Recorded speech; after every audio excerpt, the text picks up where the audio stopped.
Budaya adalah seperangkat nilai, norma, keyakinan, dan praktik yang diwariskan dari generasi ke generasi dalam suatu masyarakat. Budaya juga sangat mempengaruhi interaksi dan perilaku individu serta memiliki pengaruh dalam berbagai aspek kehidupan, termasuk dalam manajemen risiko. Dan di Indonesia, keanekaragaman budaya menjadi kebanggaan dan daya tarik bagi wisatawan. Bahkan para ahli menyepakati bahwa budaya adalah pengetahuan yang membentuk nilai, sikap, dan perilaku sosial. Budaya juga diperoleh melalui pembelajaran yang dibagikan oleh kelompok dan diturunkan dari satu generasi ke generasi berikutnya. Dalam memahami budaya, terdapat berbagai definisi dari para ahli yang menyoroti aspek-aspek berbeda dari budaya. Namun, secara umum, budaya adalah cara, kebiasaan, dan pola kehidupan yang diwariskan dan diterapkan oleh masyarakat dari satu generasi ke generasi lain. Jenis-jenis budaya yang terbagi menjadi 4. Yang pertama ada budaya kekuasaan atau power culture. Budaya ini didasarkan pada kekuatan dan otoritas yang terpusat dalam satu organisasi. Biasanya, keputusan ini seringkali diambil oleh pihak-pihak yang memiliki kekuasaan tanpa banyak hambatan birokrasi. Contohnya adalah perusahaan wirausaha atau organisasi dengan pemimpin yang karismatik yang memiliki otoritas yang kuat. Yang kedua, ada budaya peran atau role culture. Budaya ini berusaha untuk mengatur pekerjaan dalam organisasi ke dalam struktur dan peran yang jelas. Biasanya setiap individu memiliki tanggung jawab yang sesuai dengan perannya, dan sistem ini biasanya disusun sedemikian rupa sehingga setiap orang tahu di mana mereka berada dalam organisasi. Dan yang ketiga, ada budaya tugas atau task culture. Budaya ini ditandai dengan penyelesaian tugas-tugas yang ada, di mana kekuasaan dan otoritas berasal dari kemampuan untuk menyelesaikan tugas-tugas tersebut.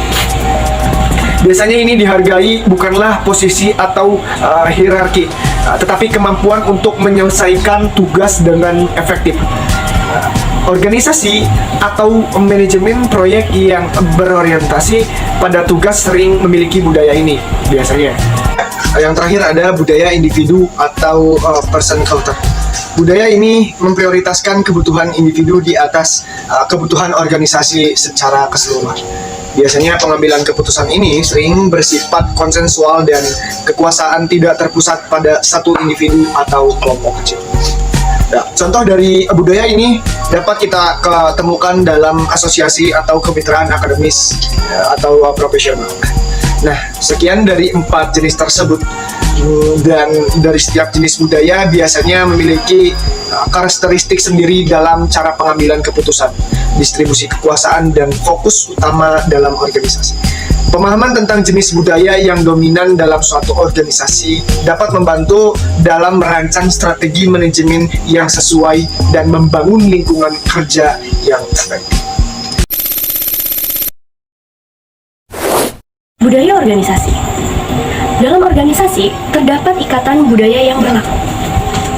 Budaya ini timbul dari interaksi antar anggota dalam organisasi yang tergambar dari perilaku organisasi tersebut dalam operasionalnya.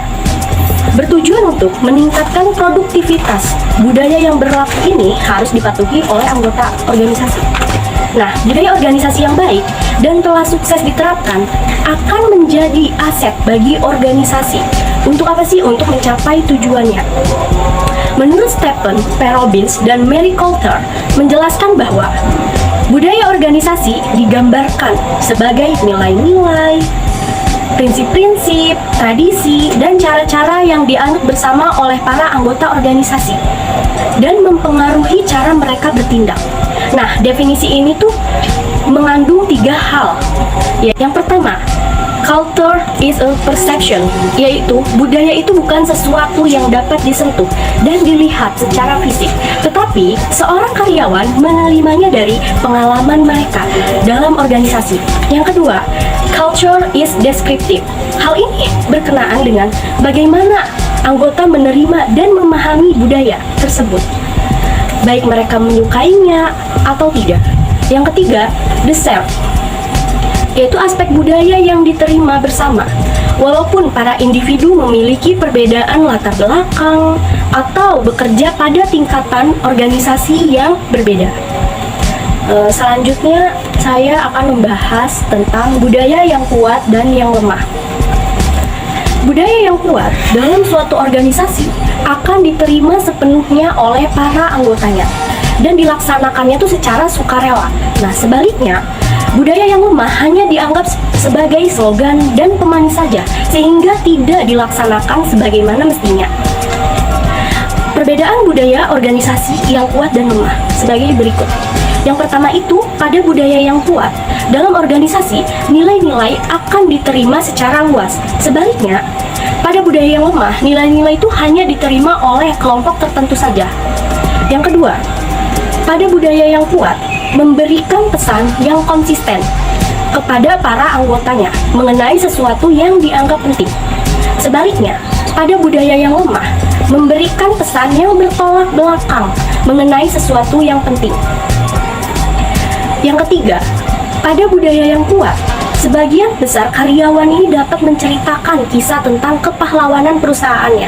Dan sebaliknya, pada budaya yang lemah, karyawan tuh hanya sedikit saja pengetahuannya tentang sejarah atau kepahlawanan perusahaan. Yang keempat, pada budaya yang kuat, para karyawan mengidentifikasi jati diri dengan budaya organisasi. Sebaliknya, pada budaya yang lemah, para karyawan tuh tidak terlalu peduli dengan identitas budaya organisasinya. Dan yang terakhir, yang kelima, pada budaya yang kuat terdapat kaitannya yang erat antara penerimaan nilai-nilai dan perilaku para anggotanya. Sedangkan pada budaya yang lemah, sedikit kaitannya antara nilai-nilai dan perilaku anggotanya. Budaya organisasi yang sudah dibangun itu harus terus dipelihara dan dikembangkan agar apa sih? Agar tidak luntur dan lemah. Nah, budaya organisasi bersumber dari visi para pendirinya. Jika para pemimpin perusahaan mempunyai sikap yang tegas, bijak, dan adil, maka bawahannya tuh akan mengikutinya dengan sukarela. Para karyawan ini beradaptasi melalui sosialisasi. Selanjutnya itu budaya sadar risiko. Dalam manajemen risiko berkaitan erat dengan budaya sadar terhadap risiko.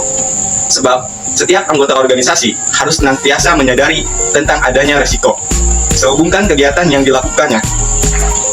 Kesadaran dan kepedulian terhadap risiko akan menjadi faktor yang menentukan atas efektivitas penerapan manajemen risiko. Budaya sadar terhadap risiko adalah hasil dari nilai individu dan kelompok yang merupakan perilaku dan pola kerja yang baik. Ini akan mencerminkan karakter yang amat baik dan harus mencerminkan dari interaksi komunikasi dalam proses manajemen risiko. Di dalam budaya risiko juga memiliki 5 komponen yang disarankan dalam menciptakan risk-aware culture. Di antaranya itu ada yang pertama, leadership. Apa sih leadership? Nah, leadership ini kepemimpinan yang kuat dalam organisasi terkait dengan strategis, proyek, dan operasi. Nah, di leadership ini juga memiliki contoh. Nah, contohnya itu kita harus memiliki sifat yang jujur dan adil, bertanggung jawab terhadap setiap keputusan. Juga ada implement, adalah keterlibatan semua pemangku kepentingan di semua tahap proses manajemen risiko. Nah, contohnya itu ada keterlibatan tim proyek, terus partisipasi pemangku kepentingan. Dan yang ketiga itu ada learning, memastikan pada pelatihan produk manajemen dan belajar dari peristiwa yang terjadi. Nah, selanjutnya ada akuntabilitas. Secara otomatis tidak adanya budaya menyalahkan, tetapi akuntabilitas yang tepat untuk bertindak. Di sini pun ada contohnya. Ya, yang pertama itu ada penerapan tugas dan bertanggung jawab. Nah, itu contoh dari akuntabilitas. Dan yang terakhir itu ada communication. Komunikasi, keterbukaan pada semua isu-isu manajemen risiko dan menarik pelajaran. Nah, di communication juga memiliki contoh, yaitu pertemuan rutin, komunikasi terbuka. Materi terakhir adalah tentang kematangan manajemen risiko atau risk metric. Untuk menilai efektivitas manajemen risiko pada suatu organisasi atau perusahaan bisa kita ketahui dari sejauh mana kematangan atau maturity dari penerapannya. Tingkat kematangan penerapan manajemen risiko ini bisa dirasakan dari sejauh mana kualitas aktivitas manajemen risiko melekat pada aktivitas operasional organisasi. Dalam organisasi atau perusahaan kecil, praktik-praktik manajemen risiko bisa saja berlangsung secara informal, tapi pada organisasi yang besar, organisasi atau perusahaan yang besar dan rumit, maka sudah tentu manajemen risiko itu harus diterapkan secara struktural. Di sini terdapat 4 tingkat kematangan manajemen risiko.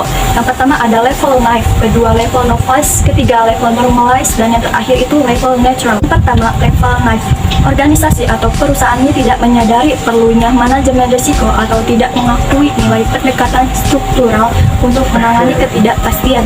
Organisasi atau perusahaan yang berada di level knife ini akan secara otomatis memaafkan perilaku yang tidak kompeten atau yang tidak diinginkan. Contohnya misalkan ada penyelewengan keuangan. Ketika ada indikasi penyelewengan keuangan atau kecurangan di dalam perusahaan, manajemen yang berada di level knife ini cenderung untuk memaafkan atau mengabaikan begitu saja tindakan tersebut jika terjadi dalam skala kecil tanpa menyelidiki lebih lanjut atau mengambil tindakan pencegahan yang diperlukan. Contoh lainnya ada pelanggaran kode etik. Meskipun perusahaan memiliki kode etik yang mengatur perilaku karyawannya, manajemen mungkin seringkali memaafkan pelanggaran kode etik tersebut tanpa memberikan konsekuensi yang signifikan. Misalnya, pelanggaran terhadap kebijakan anti korupsi atau konflik kepentingan itu mungkin tidak ditindaklanjuti dengan serius. Lalu yang kedua itu ada level novice. Organisasi atau perusahaan ini menyadari manfaatnya dari potensi di pengelolaan risiko secara efektif dan tidak memperoleh manfaat penuh. Organisasi atau perusahaan pada level novice menyadari bahwa perilaku tidak kompeten atau tidak diinginkan, tapi belum akan mengalami perubahan.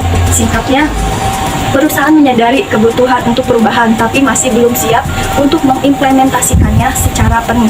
Ketiga ada level normalized, yaitu organisasi atau perusahaan telah membangun manajemen risiko ke dalam proses bisnis rutin dan menerapkan manajemen risiko di seluruh organisasi. Organisasi atau perusahaan yang pada tingkat normalized itu berhasil dalam mencapai perilaku yang kompeten atau yang diinginkan. Contohnya, salah satunya adalah perusahaan teknologi Microsoft. Microsoft ini sudah berhasil membangun budaya perusahaan yang terfokus pada inovasi, kerjasama, dan tanggung jawab sosial. Perilaku yang terjadi ini menunjukkan tingkat kematangan yang tinggi dalam manajemen risiko. Di antaranya itu ada keamanan dan privasi data, keragaman dan inklusi, inovasi dan kreativitas, serta tanggung jawab sosial perusahaan. Melalui praktik-praktik ini, Microsoft itu sudah mencapai tingkat kematangan yang tinggi dalam manajemen risiko dan berhasil menciptakan budaya perusahaan yang mencerminkan perilaku yang kompeten, diinginkan, dan ternormalisasikan. Yang keempat itu adalah level natural. Organisasi atau perusahaan memiliki budaya sadar risiko dengan pendekatan proaktif terhadap manajemen risiko di semua aktivitas. Ketika organisasi atau perusahaan mencapai tahap natural dalam manajemen risiko, maka perilaku yang kompeten atau yang diinginkan akan terjadi tanpa disadari atau otomatis. Salah satu contoh nyatanya adalah perusahaan teknologi Airbnb. Airbnb juga terus melakukan inovasi dalam manajemen risiko, termasuk pengembangan teknologi kecerdasan buatan dan algoritma prediktif untuk mengidentifikasi potensi risiko lebih awal. Hal ini memungkinkan mereka untuk bertindak secara proaktif dan mengurangi risiko secara alami tanpa menyebabkan ketidakamanan bagi pengguna.